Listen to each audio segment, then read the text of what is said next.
Hey all you minions and mercenaries, it's time for episode 28 of Behind the Heroes, where we take an in-depth look at the heroes of Heroes of the Storm. And we have a new entrant to the Nexus this episode, Zool the Necromancer from the Diablo franchise, Diablo 2 I believe. I've never been much into Diablo, but I understand he is kind of a fan favorite, so I'm sure a lot of people are excited to see him out here. So let's take a look at what he brings to his kit. We have Spectral Scythe. Summon a scythe that travels to you after 1 second, dealing 300 damage to enemies. We have Cursed Strikes, or Cursed Strikes, depending on how you want to emphasize it. Your basic attacks deal damage in a wide area and reduce the attack speed of enemies by 50% for 2 seconds.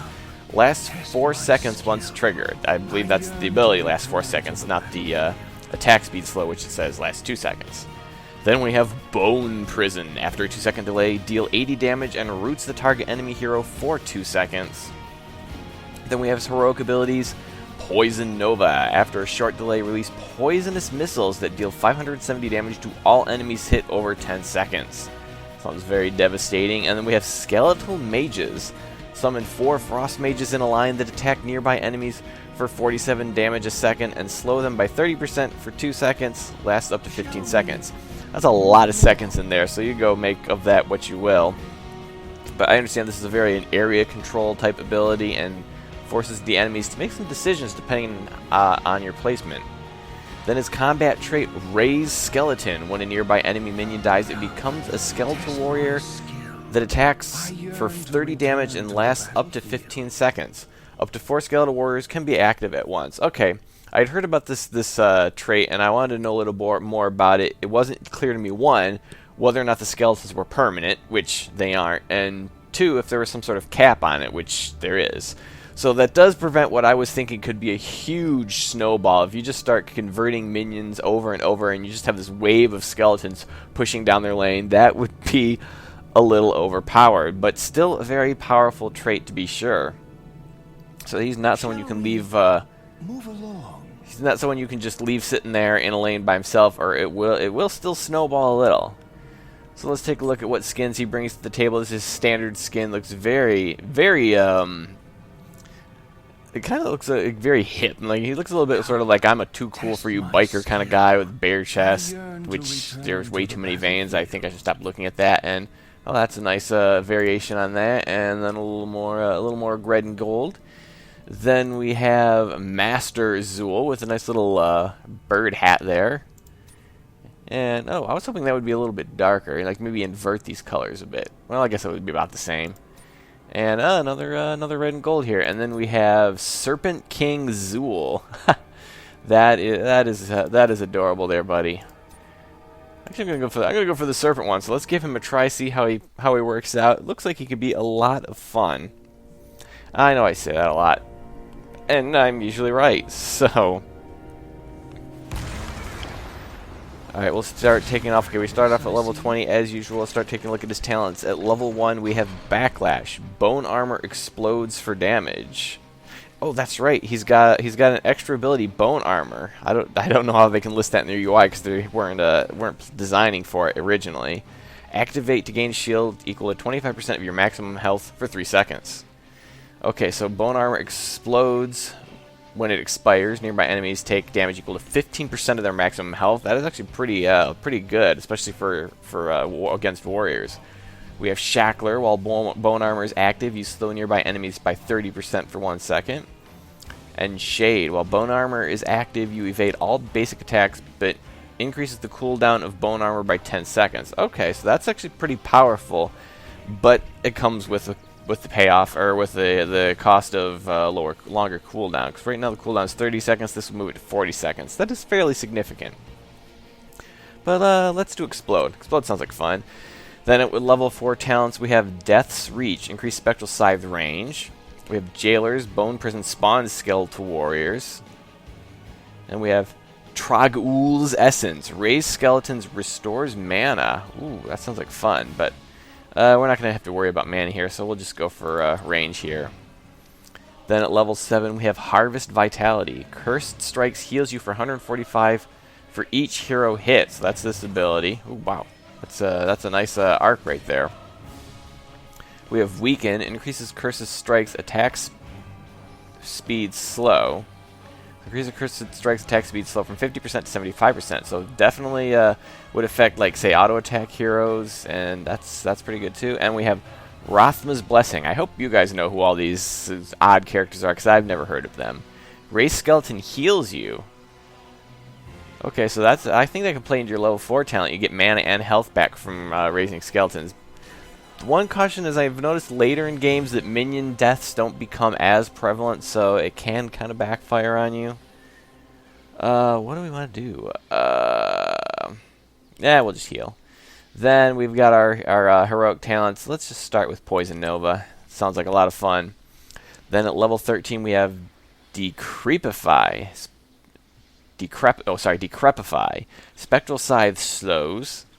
We have Giant's Curse. Increases cursed strikes damage to heroes. Okay, so that's more of a hero killer ability. 2% of maximum health as damage to heroes. Okay, that's a good ability. Corpse Explosion. Skeletal warriors explode on death. As fun as that sounds, I want to do more damage to heroes. So, and then we have level 16. We got Executioner. Deal extra damage to disabled targets, which if you've got a lot of slows, that could actually be pretty good. Flowing Wounds. Increase Spectral Scythe cooldown. Reduces the cooldown if a hero is hit. We have Amplify Damage. Bone Prisons causes vulnerable. And Skeleton Mastery. Increases maximum skeletal warriors and damage. You can get 6 warriors, increasing their damage too. Ooh, that sounds like fun, but these things are going to get pushed so easily. We don't need to make it any better, so let's just reduce the cooldown on that. Then we have our Storm talents at level 20. We have Call of the Grave. Increases Poison Nova damage by an additional 1% of the target's maximum life is damage every second. That is pretty sweet. We have Raised Mage. Raise Frost Mages from fallen heroes and increases slow. When a nearby enemy hero dies, a Frost Mage appears from their corpse to fight for you.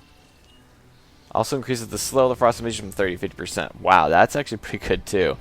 We've got Mortal Wound. Spectral Scythe reduces healing taken. Enemies hit by Spectral Scythe receive 75% less healing for 4 seconds. That is also very strong. These are some pretty good Storm talents. And then we have Bone Spear. Damage enemies in line.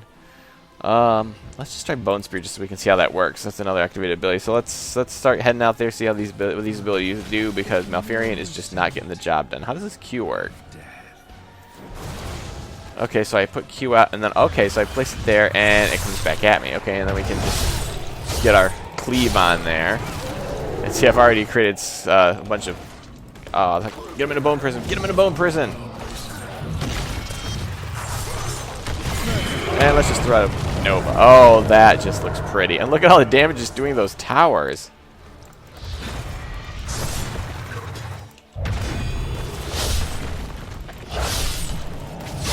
These abilities do look pretty strong. I think he may end up needing a little bit of tuning.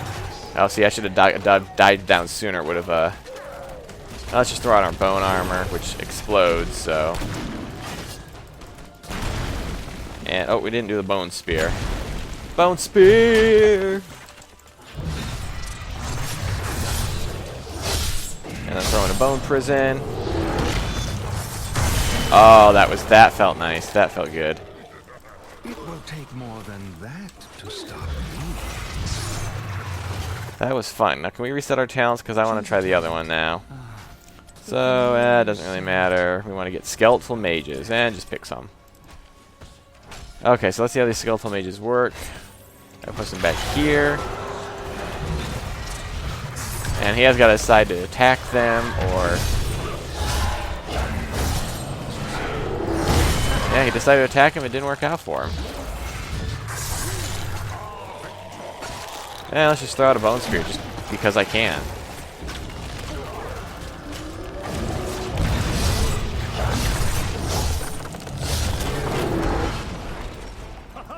Alright, let's refresh forward. So that died too quickly. He is very good at destroying things. He's very good siege. Do we toggle minions? Oh yes, toggle the minions. Let's do it again, and let's toggle cooldowns.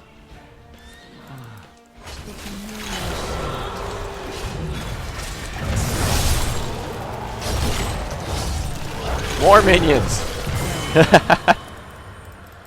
So you do have to. Okay, it looks like yeah, they do count as a unit. I have to walk around them, not through them.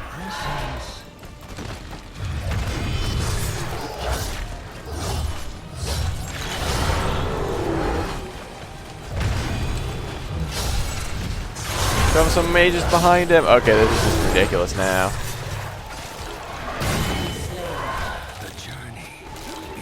So that is Zool. I'm having a lot of fun with this one. But then again, I have fun with most of them. There have been a couple that came out the gate that I wasn't entirely thrilled with once I actually got them out in the field. Lunara turned out not to be as good as I thought, but they did end up having to, you know, kind of tune her up a little bit because she did apparently come out pretty weak. For the most part, I just love playing any hero. Any and all of them. It's fun. Anyhow, I hope you enjoyed this look at Zool. And oh, that is a great dance. Is that just from the skin, or is that how he always dances? Zool, you ended this video with one last nice surprise. So I hope you enjoyed this, Zool, and have a day.